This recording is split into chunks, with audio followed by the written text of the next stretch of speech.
Hello. Happy day to do yoga. Happy time to be together.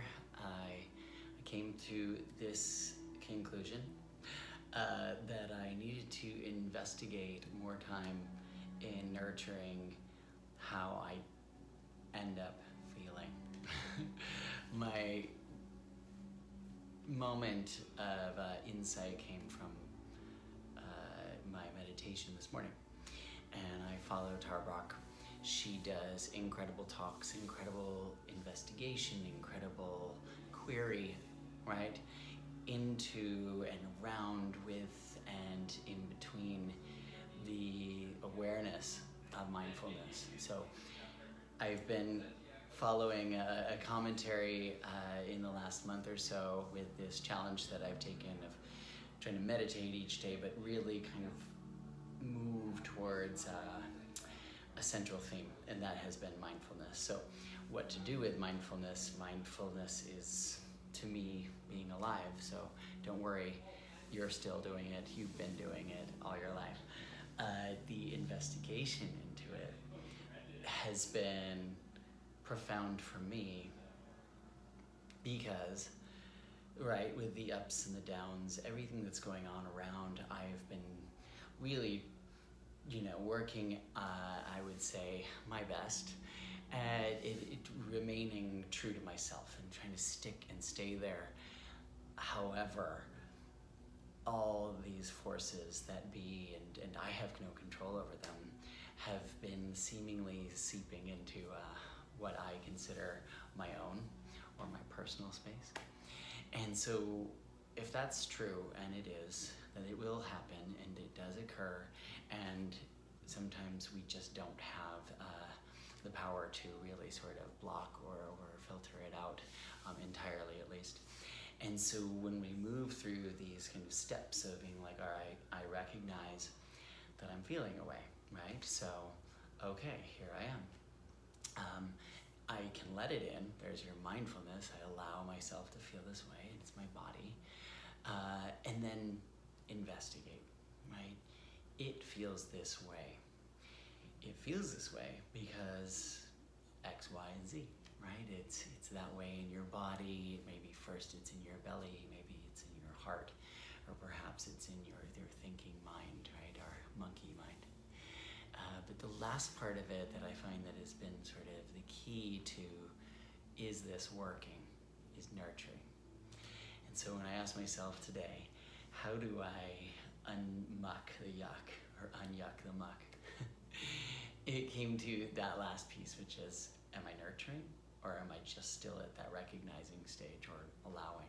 So it's time to nurture, and I'm bringing nurturance to you, to us, to we.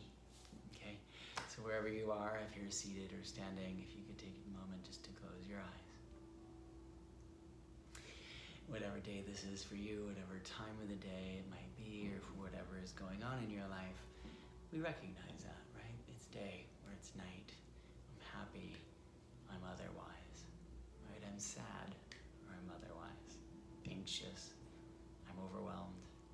It feels like this. I feel that. It feels this way because this is the way those things feel when they land in your body. They just have landmarks, destinations. I wish to feel differently, to feel better, to feel sweeter, to feel happier. I'm nurturing, and I breathe deeper. I practice a little yoga. I maybe sing a song or do a dance. I give myself permission. I take some quiet time, or I allow myself to scream. Nurturance can look like so many different things. Today we'll flex and we'll open, we'll move our body and just loosen up if it's tight in some central area or entirely. Okay? Hands to your heart and to all the things that we do that we recognize that are nurturing. Even just asking for hugs. Right? Bow gently to your heart. Release your hands and open your eyes, and we'll get moving. I'm planning this to be 20 minutes. We'll see if that happens. I like to be true to timing. So I've been trying to be like, okay, 20 minutes is a time that people feel like, I can do 20 minutes, right? We can take care of ourselves for 20 minutes, I hope. Right, when you get to your mat, we're gonna actually go to all fours, hands and knees. And in your hands and knees, right, you're just gonna wiggle. This is one of my favorites, and I haven't given it a name. It's kind of like a snake squizzle, right? So it's not a cat-cow, and I figured if I could give it sort of another animal feature, right? It's a cat. No, it's not a cat. Well, cats wag their tails, right? They kind of swivel their hips. My dog kind of swivels her hips a lot more than a cat would, so maybe it's a puppy and a snake, right? So it's a little slither. All right, then we come back to the middle. Maybe we'll do cat-cow, right? So cat with the tucked chin, the rounded back, and the cow, the arched spine, the lifted chin. Tuck. And lift. And you may notice now on the third one, we remember to really apply the breath. So go to the exhale and the tuck, and the inhale and the lift, and there is when you know and notice you're nurturing. Okay, come to a neutral spine and gently walk one elbow at a time to your forearms. You're still on your knees, and then gently keep the elbows where they are and just push the hips back. So not necessarily to sit into child's pose, and not for the hips to hit the heels, but to stretch from the elbows, the triceps, towards the chest, the sides of your rib cage, right, your lats, and right back into the sides of your waistline. Okay, and you come back to all four, to your elbows, very gently, then soften the heart. Okay, keep the heart low. Walk your hands out about 2 to 3 inches, and now you've kind of increased the space that is going to stretch from your hands to your hips. So you're going to push the hips back, and you'll notice that you actually are increasing the space, but you haven't moved far. Right? Press down to your hands, squeeze the shoulder blades towards each other, and look forward. Right? Not cramming in the back of the neck, but just feeling that there is some tone there. Okay? Then you come forward this time with your elbows, and you're going to be a little bit more forward through the hips, and you can actually tuck the tailbone and drop the hips, and that's when you'll lift your chest. So we have another back bend here. So we're kind of cycling through some kind of low profile back bends. Okay? Forearms stay where they are, hips lift, belly pulls in, and take a moment, right? Hips get right over your knees. Walk your hands out just a little bit further so your elbows will lift. Then lower them, look forward, squeeze your shoulder blades towards each other. Maybe your chin touches the floor. Take a nice big breath in here, and a nice long release. Keep your elbows there. Woo! It's quite a slide and glide through the rounding of the humerus bone to the shoulders or to your belly now, and we're in Sphinx pose. Now you'll bend both knees. Okay, both knees, feet are up, hands are pressing down. Keep the shoulder blades pinching towards each other, and then lift the elbows and lift the chin. There's a little bit of an extra upper back strength. Okay, on your exhale, elbows down, release the feet, and then entirely lower down. Elbows will go out to the sides, then sweep your arms out like an airplane, then towards the back behind you, and then bend the elbows and let them land. So you keep that same tone between the shoulder blades and that same lift in the elbows. The hands are just gently touching the floor until you choose them to land. And now we're gonna curl up for our cobra pose. Thighs stay on the floor. Very easily then, we lift the belly and the hips, and we're back in our regular all fours. Okay, tuck your toes. Lift your knees and slide back, down dog. We'll reverse that so you're gonna get that feel for the ground up, which means it going from body to brain, right? That's a sort of a bottom up is kind of like a philosophy or a theory of training and learning. So we put the training in the body, and then we bring the training to the mind, right? So call it the nerves right there. And go to your knees, you're back to all fours. Very softly then, you're gonna drop the hips, and we're back into your cobra pose. Right, lower down, you go to the belly, then you get to the heart, you can feel the upper back, and then lift the hands and sweep the arms out to the side. So if they're lifting, right? There's a nice tone still in the upper back. And you're gonna bend the elbows, bring the hands towards each other, and then they land right there at the top of the mat, front of the mat, okay? And then very gently pull the elbows in and bring them to the floor, the forearms into the floor. You press into the hands, and there's your little Sphinx pose. And then gently pull the belly up. The hips start to slide back, the forearms are staying forward, the hands are past the mat. And here you are again in this, I forget the name of it. It's sort of like a melted version of a down dog. My dog does this every morning, and it seems like more and more she's like doing this for longer and longer, so I guess to her it feels great.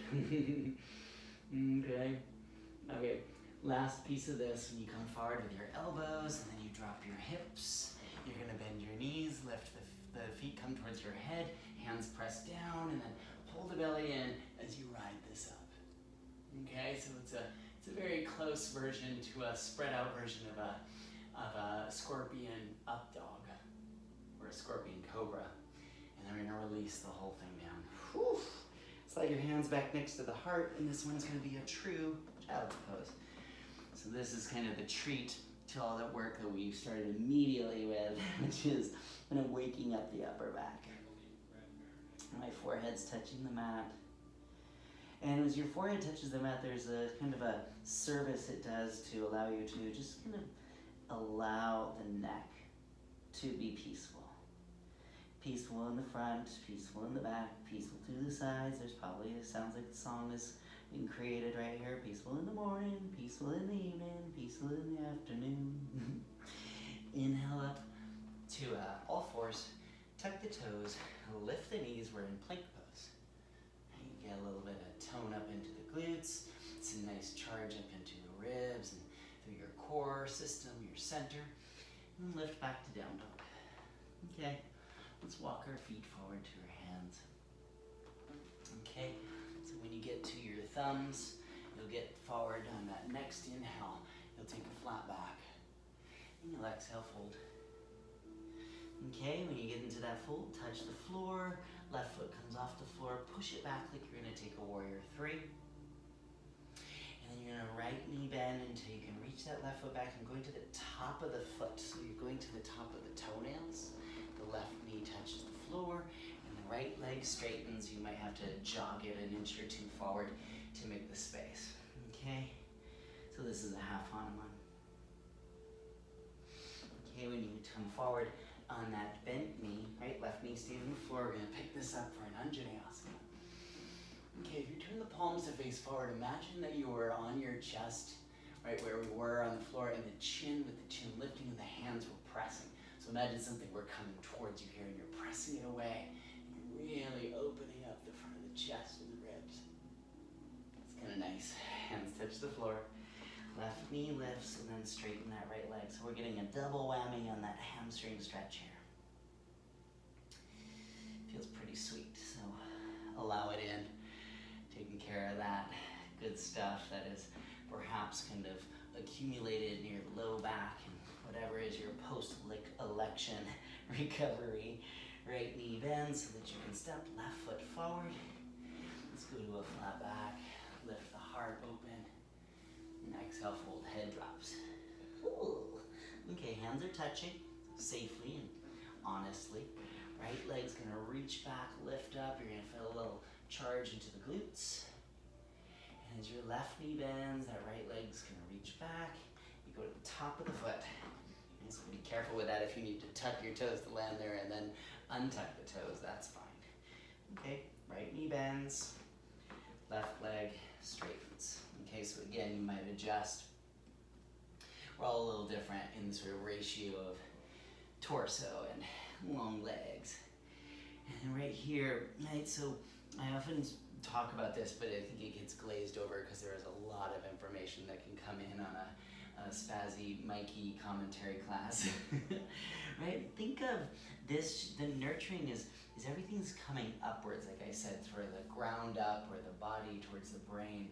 And you think, if I had something on the back of my hamstring right here, of the straight left leg, if that left leg were lifting up towards the sky, not even towards the ribs as much, but just more upwards, and you didn't have to kind of fold and crush into the floor, that we could just feel everything moving upwards and outwards, right? So even the back of the neck. Okay. Left knee, it bends, the right knee stays on the floor, the arms go up, palms forward, and then push the front away and sink back through the back of the heart. Whew, I got a little adjustment in my collarbones on that one. All right, that's a nice Anjaneyasana. Hands to touch, right toes to tuck, and both legs to straighten. Okay, and this is where you really can sink down in the heart. So in the last one, the leg was going up, and that was our focus. Right here, the leg is up just by nature of the shape, and so you can allow with your fold, your pour, your gravity to sink down in the chest. And that should feel nice. Left knee bends, right foot steps forward. At the front of the mat, inhale to a flat back, and exhale, fold. Okay, so switching to the next side again. Left leg goes back. This one will truly lift up for a warrior three. So you're gonna pick up, arms out to the side, so there it is. And then when your right knee bends, that left leg's gonna lower back, and you're gonna go to the top of the foot again, okay? The top of the foot is pressing down, and maybe you're getting a little stretch in the front of the shin, which can be sort of awkward because we don't tend to do that, right? That doesn't happen very often, so you're welcome. Left knee lands, right leg straightens, there's your Hanuman again. And we're developing that inquiry, so you're starting to really notice, okay, if I invest a little bit more time, so this might be in deeper breath, or in just kind of allowing the feelings to come in. The second time on that first side is very integral, it's very sweet. Feels like you're doing something right? Okay, right knee bends, both arms up, palms forward, wrists back, chest up, chin lift. Awesome. We take this up and then we're gonna go for a twist over that right shoulder, left elbow hook to the outside of the right knee. So we're just getting a nice turn. I don't know about you. I don't know if the microphone is solid enough to hear all the adjustments I'm getting in my back on this one, so I feel like I haven't gone this sort of deep in a quiet space in a while. He probably does this all the time. Okay, on your inhale, come back to center, tuck the left toes, and then on your exhale, straighten both legs.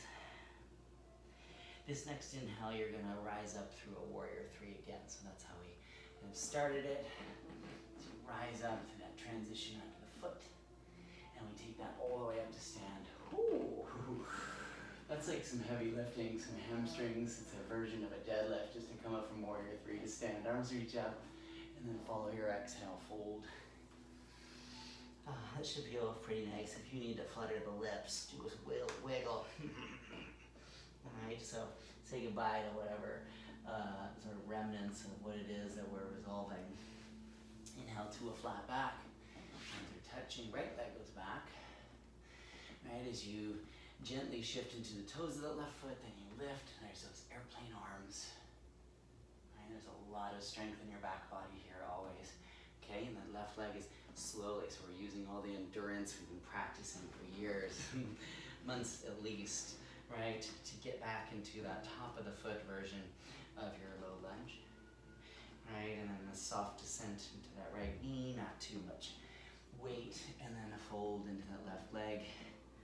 Not too much strain in the back of the neck, everything is just wide open, right? Lifted through that left thigh.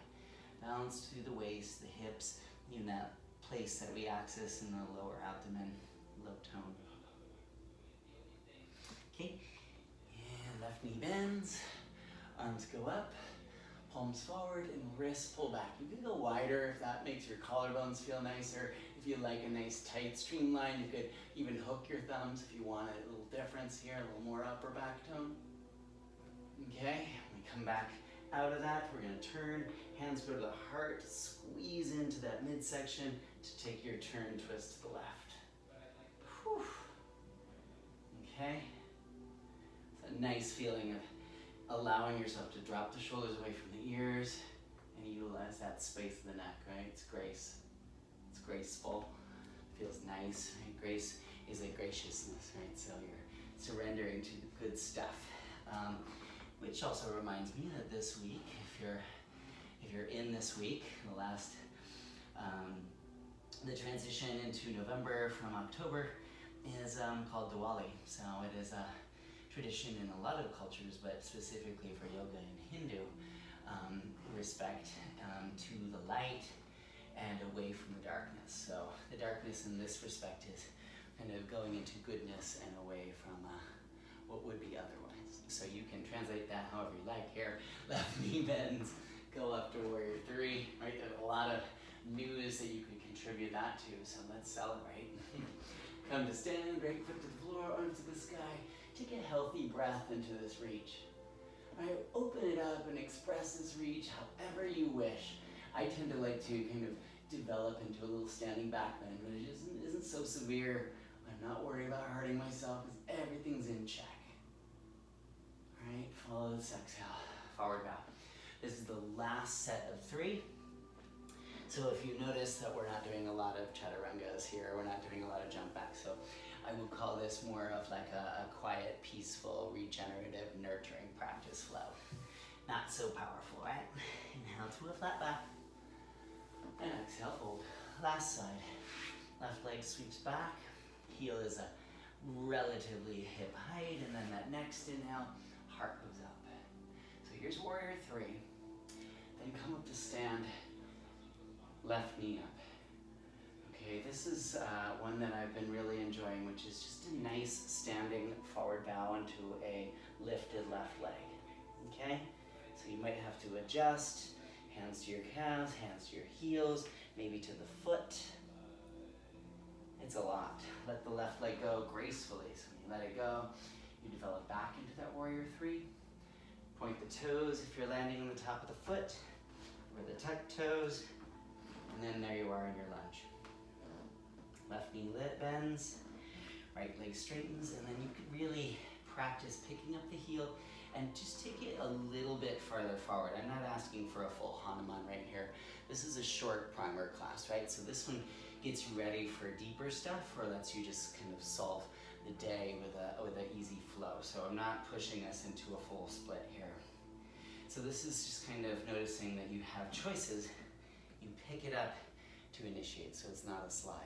There's a difference here, so you're in control of it the entire way, even if it means you have to kind of hold your breath for a second. Okay, right knee bends. Right, so this is going up to Anjaneyasana. Right, arms up, palms forward and wrists back. Really lean back into that left foot. Now back foot, just up and open. Okay, we come back up.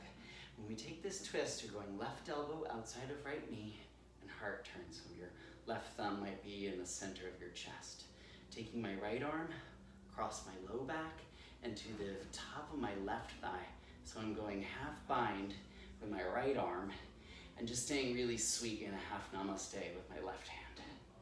Okay, this is gonna give you lots of freedom to breathe right there where your glutes wrap into your thigh, and then actually consider it coming up into your thumb, straight into the heart and over that right shoulder. So we're taking kind of a triangular path, which is kind of cool. Okay? Whew.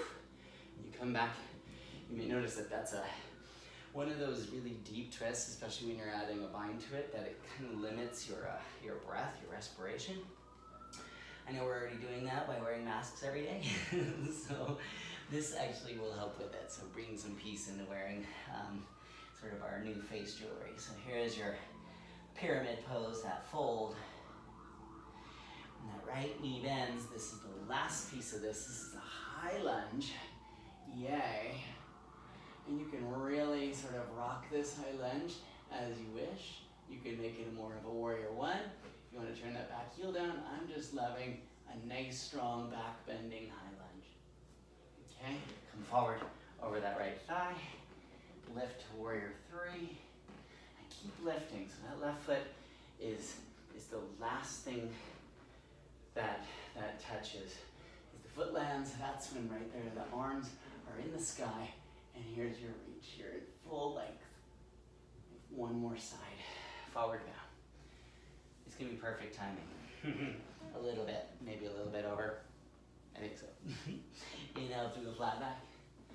Your exhale, and you fold to touch. Fingertips, right leg back, heel up. Okay, wait for it till you're ready to shift up into your warrior three. And then you gracefully lift, rise, float that up to stand. And this is where you go for that standing straight leg. Walk your hands, you can go one at a time. You can even just hold it, right? You don't have to fold your entire torso to it unless you want to. And think of that leg coming into your body, right? So you're not leaving yourself, you're actually going more deeply into it. If that makes sense, right? So every breath that you take in this shape, though, it's a challenging one for balance, right? But it cultivates that third or fourth breath. When you find yourself there, you may be surprised by how much more tuned in you become in that pose, right? So sometimes in difficulty, right, we just want to end the suffering right away. We want to jump out of it and flee, right? That's that fight or flight, but perhaps we'll freeze, but that's not a panic. Right knee to the floor, we freeze ourselves in time for a moment to savor, okay? So slow down the pace of things. All right, we're in that half Hanuman. Head is dropped in, right? And if you wish there, on your next inhale, you just go for a little lift of that left heel, and you take a little generous little sip into the future out in front of you. So not so frozen, right? Right, not so frightened either. Left leg is out. There's some nice sweet space, right? Or even kind of noticing the length and strength of your bones. So not just the muscles. Jog it back, bend the knee, right? Find a good spot for it. Right, if you notice, I'm always wiggling a little bit to get a little further into that. Let me just fix this because my phone wants to shut us off. But that's okay, that's okay. I'm here with you. Right, that's the sort of authenticity of practicing from home, is that this is unedited. Okay, you may notice that. Oh yay, here's your Anjaneyasana. This should be sweet, so the emphasis now is really bringing and generating sort of the cultivated breath space. That back shin, as you lean into it, you're lifting away from that left leg, and the arms are free to do whatever you want. You could bend the elbows, you keep them arms long. If you notice the difference, if you were to cactus those arms and then sort of compare it to the reaching arms, the reaching arms really add a lot of depth and strength to this. So now it's right elbow, hook to the outside of the left knee, turn the chest.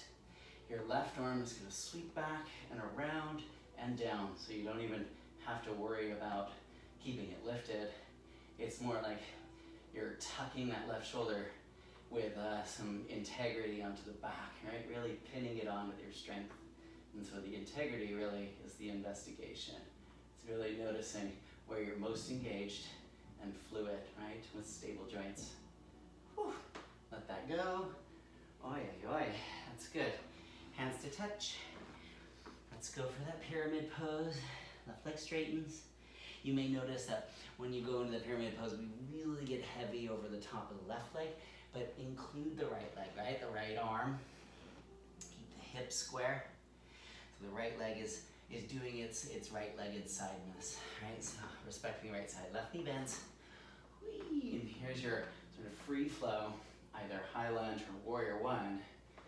And really getting into that space that we started with, that freedom of the heart to play and to nurture. Okay? Whew. Come forward with that left leg. Lift up to the right. There's your warrior three. And then up to stand. Arms reaching. Chest open, bright. Everything is balanced. We've done everything 3 times on both sides. Fold forward. Ooh-wee. Okay. You decide, either step or jump. We're going plank pose. Just taking a moment there. Knees to bend. You're on all fours. And we're going to take one last one of these little sort of melted doggy poses that we started class with. So walk hands out and press hands down. Let the chest lift so that your upper back strength is stoked. And then very gently melt the heart elbows 2. Okay, so this should feel mostly like arms are pressing down, upper back is strong, and the heart is sinking, and there's a nice, beautiful sweep curve from the very low back forward to the back of the neck. Right, no pinching in a way that feels strained or hurtful, or that you're doing something that's gonna damage your spine, right? So no posterior pinch.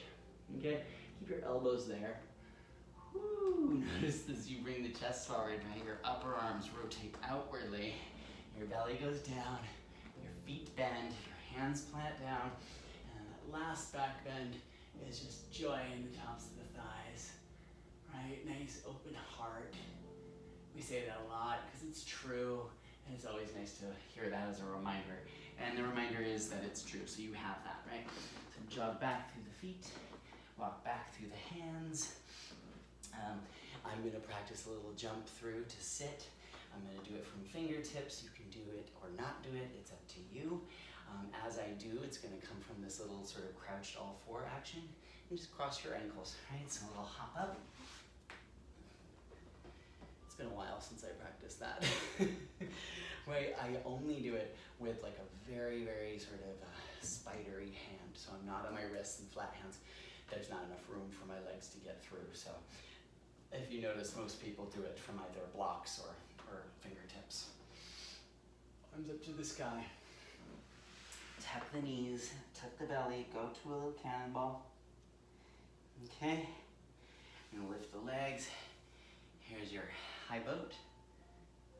And then right here, cross the shins and bring yourself to your seat. Nice upright posture. Turn your palms to face up and just let them rest on the tops of your knees. Let your eyes close for a moment. The last stage of nurturance is acceptance. We've accepted this gift. We've honored the light and the triumph.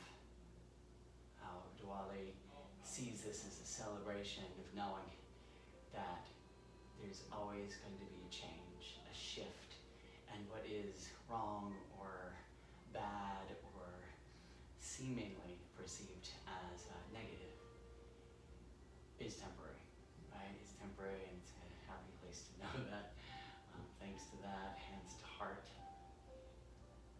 To all hearts, namaste.